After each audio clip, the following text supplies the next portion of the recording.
Hey guys, welcome back to another video on the channel. So in this video I'm going to be taking you through my updated Floowandereeze deck profile. Now Floowandereeze is one of my favorite decks of all time. It's very simple to play, but it is competitive, and the good thing about the deck is that it's a super budget. You can get pretty much all the cards you want for less than $50. That's the main part of the deck.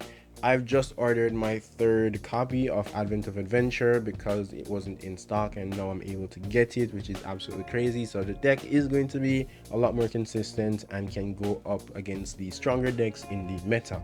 So what I'm going to be doing is going through my deck profile right now. Again, this is a budget build, so let's get into it. So first we're going to be starting off with the monsters. I play the standard lineup, which is a triple Rabina, triple Eaglin, one Stree, and one Toucan. I play 2 M-Pens. I was thinking about getting 3 M-Pens because some of the times when I'm playing in a grind game and I use Eaglin's effects, I don't have any targets in my deck to go for a level 7 or higher wing beast monster, so I don't get that extra normal summon. And the only bigger bird that makes sense to play another one is another M-Pen. Don't suggest playing Miss Valley or Apex Avian, so I might add another M-Pen in the future. So 2 M-Pens, 1 Miss Valley Apex Avian, the powerful Omni Negates, and the Ryza, the Mega Monarch, which is a very good card. It's a very strong card. I've used this card to lock down so many people by recycling, say for example RP's Featherstorm, or using it as a compulsory multiple times per turn. It's a very solid card and it does work really well within this deck. I play 1 Smorg Bird of Protection. This card is very good, but I don't really want to see it a lot, and I don't actually see it a lot when I was running at 2 with the field spell. So I decided to cut it down to 1 because it does do what you need to do, which is chain block Ash when I summon one of my smaller birds to go into, my combo. So it's a very good card, so I'm playing it at 1. D-Shifter is another great card. It's one of the best hand traps in the format in the game right now, and if I'm not playing D-Shifter, it's not good. I mean, this card affects so many decks and it doesn't really affect mine at all, so playing this card at 3 is a must, and it works very good for the deck. So that's it for the monster lineups. Now we're going to move on to the spell cards. For the spell cards, I use a triple Floowandereeze and the Magnificent Map, very good card. I played double Advent of Adventure. Again, I just ordered my third copy, so it's on its way. I played double Unexplored Wind. A lot of people only play one of this card, but I think it's so overrated, or should I say underrated, because it is such a powerful card. You can literally tribute any card your opponent controls. Spell cards, trap cards, monsters, exceed, anything that you want to tribute to summon your card, you can actually tribute, and it gets you draw, because you can actually add back up to 2 wing beast monsters from your hand to your deck and draw the amount that you added. So this is a very good card, and having it at 2 is really good. So yeah, I played triple Pot of Extravagance for the draw power, triple Pot of Duality.